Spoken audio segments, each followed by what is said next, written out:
Hi, and welcome to the Dream Girl Trucking channel. Dream Girl Trucking is not just for girls, it's for anybody who has a dream or who's working on a dream.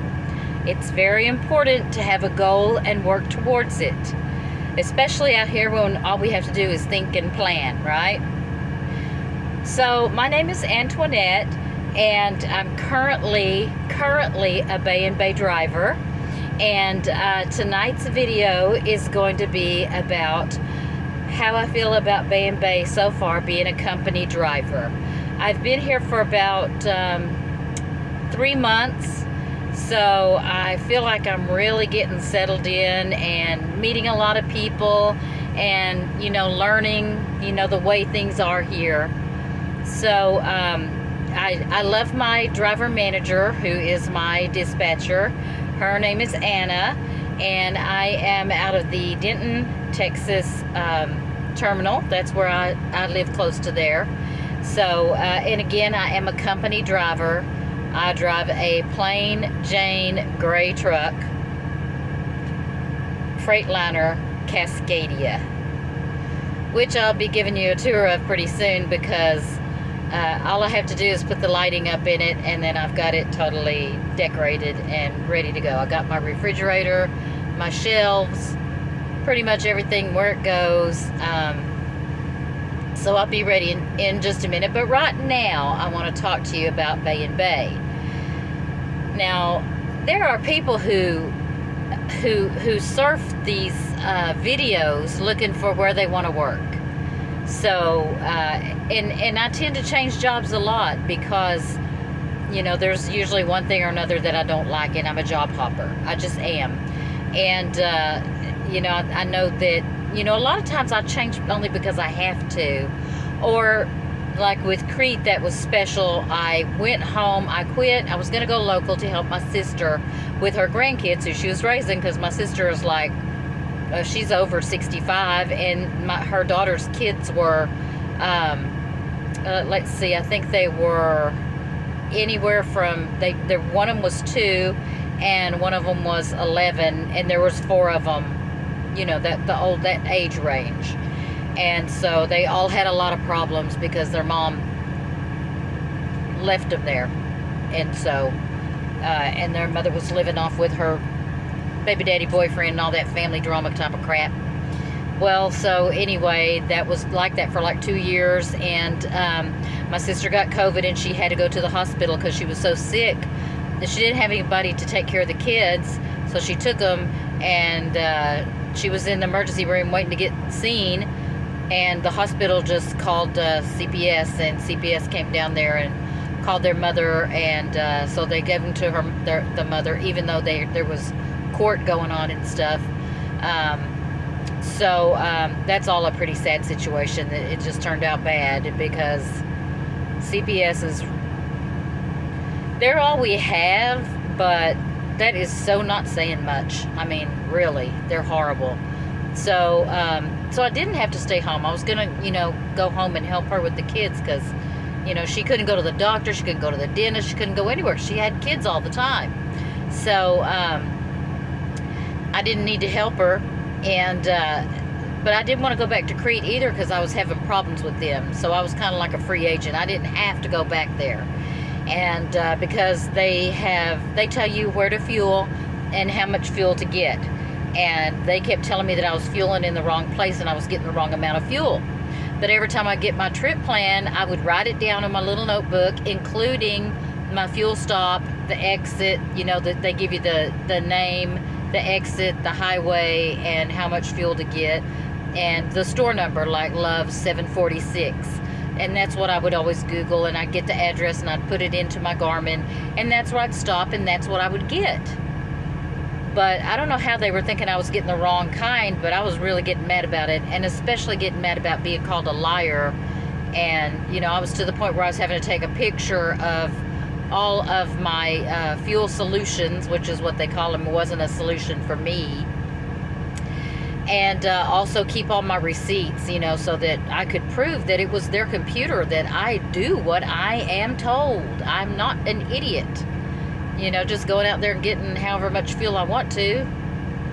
Anyway, So, I was working for the Russian mafia, and I started getting those negative paychecks. I got one for negative $1,000, and then a couple of weeks later, I got one for negative 600, and then a couple of weeks later, I got one for negative 250, because the haul rates are down. The line haul rates are just really bad, and they were running completely off of the spot market. So, and because it was Russian mafia, I wasn't getting any fuel discounts, and the owner would not put an APU in or anything like that, because he said that if he puts an APU in, then we don't use as much fuel, and he doesn't make as much money.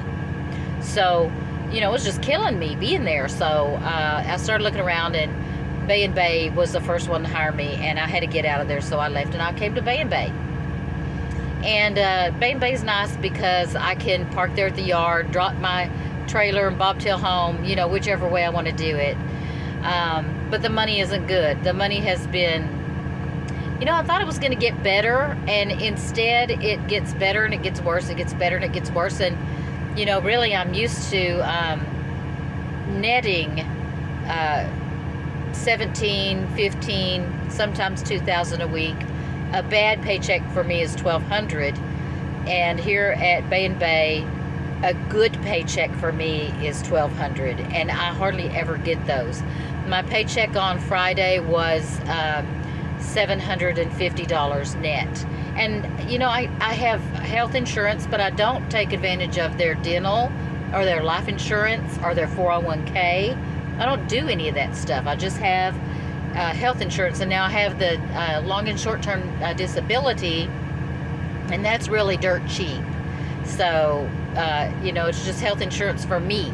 There's nobody else. I don't need health insurance. So it's not like I'm having a whole bunch extra taken out of my check, and they do keep me busy. I like that about them.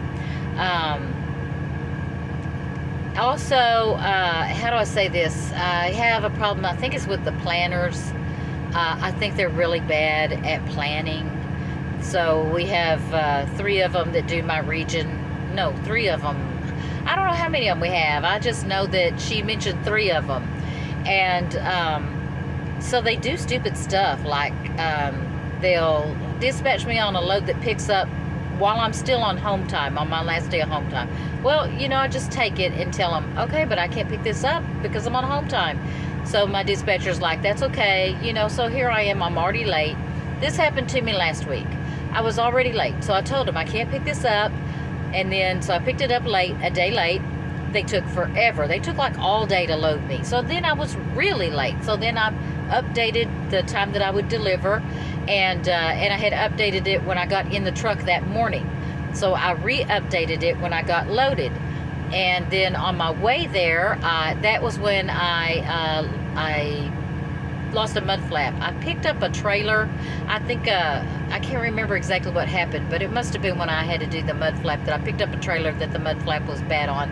And so I had to stop and get the mud flap fixed because I didn't have the stuff with me to fix it myself, or I would have. But, so then I was even later, and so I had to change it again. And then I got there, and they said, nobody from your company said you were going to be late. The opposite happened this morning. I was leaving home again. I picked up, I delivered, and I went over to pick up again. So, but when I delivered, my appointment was for this morning at 6 a.m. So I got there, and I already had the load that I'm on now. I was already pre-planned out to pick up in the afternoon. I was to deliver in the morning and pick up in the afternoon. So I did that. But when I got there, she said, your delivery appointment is tomorrow at this time.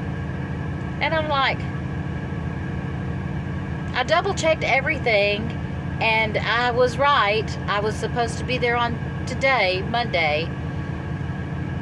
So they said, that'll be $250, but we'll take you in anyway. And I was like, well, good, because maybe if they see that the planners are bad, maybe Bay will do something about it, because this is a constant thing, and it's very annoying.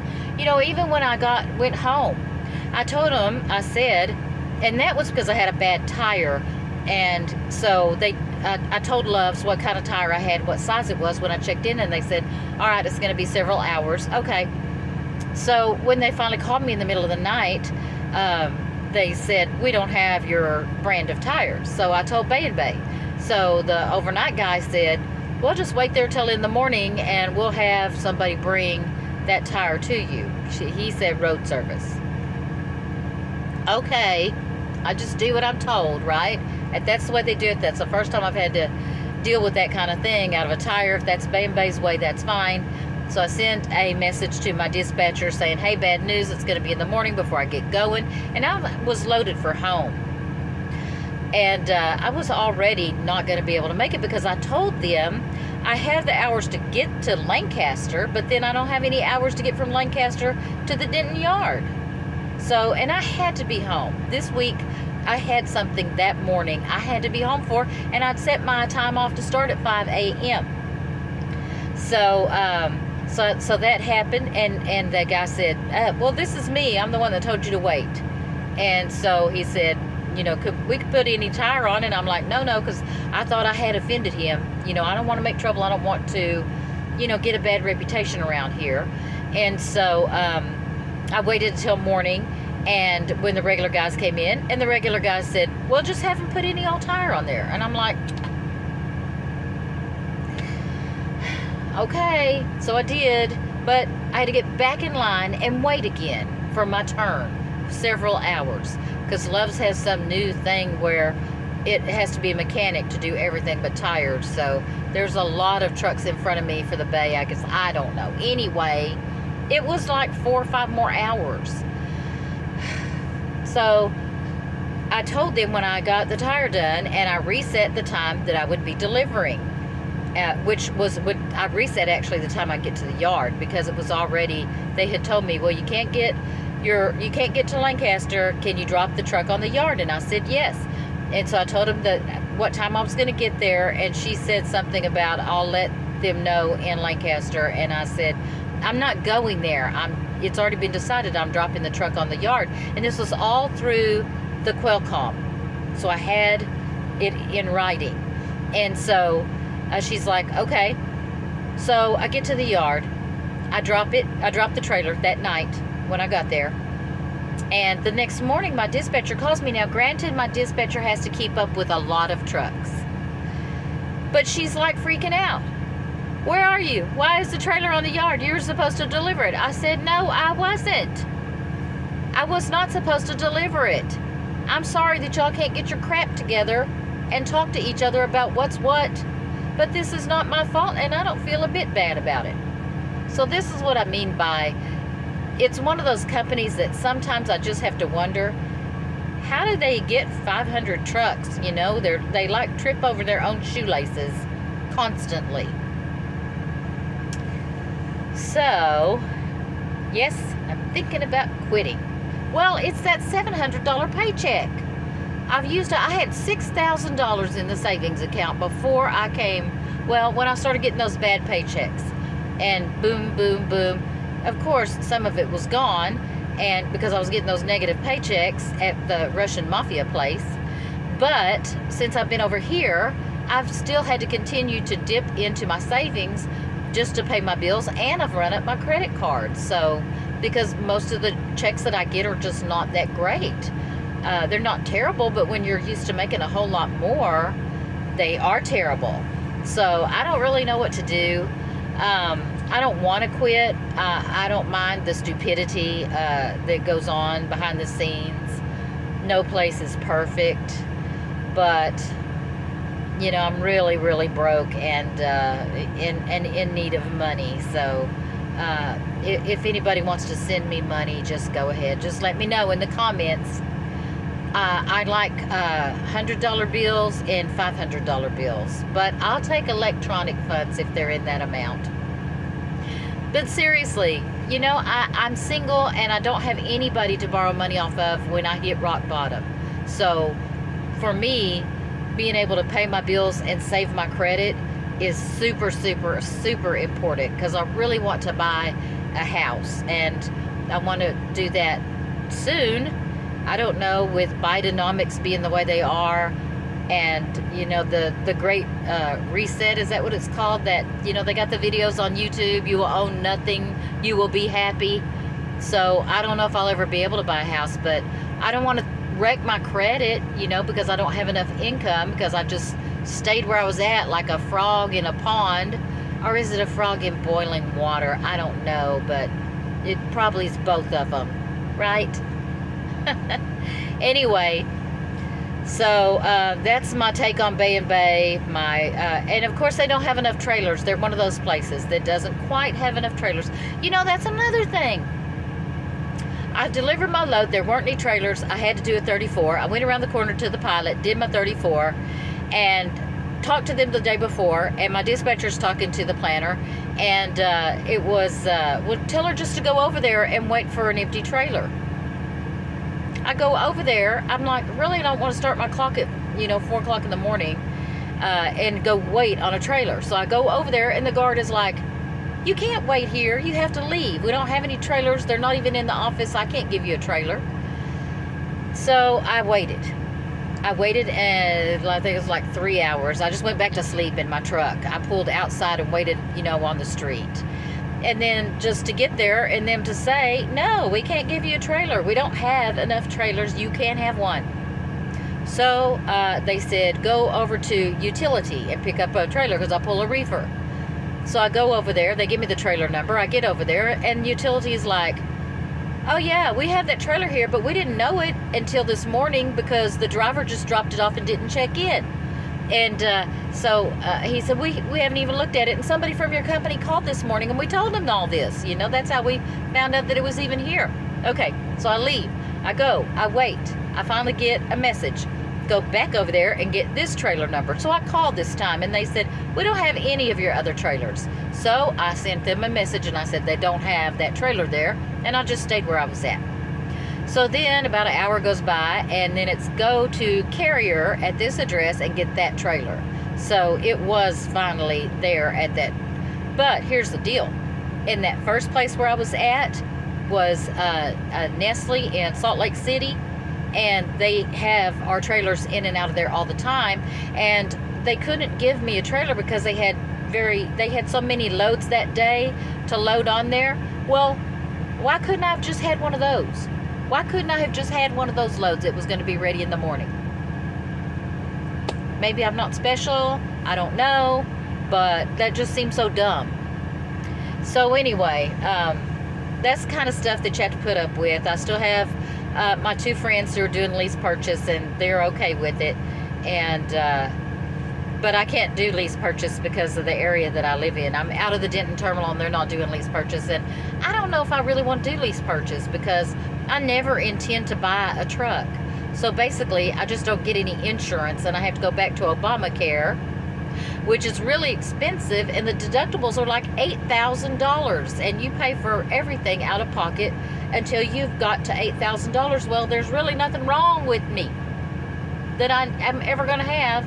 I mean, I'm only 59, so, you know, I'm not sick yet. Anyway, so I don't know. Anybody got any suggestions for me? Y'all put them down in the comments.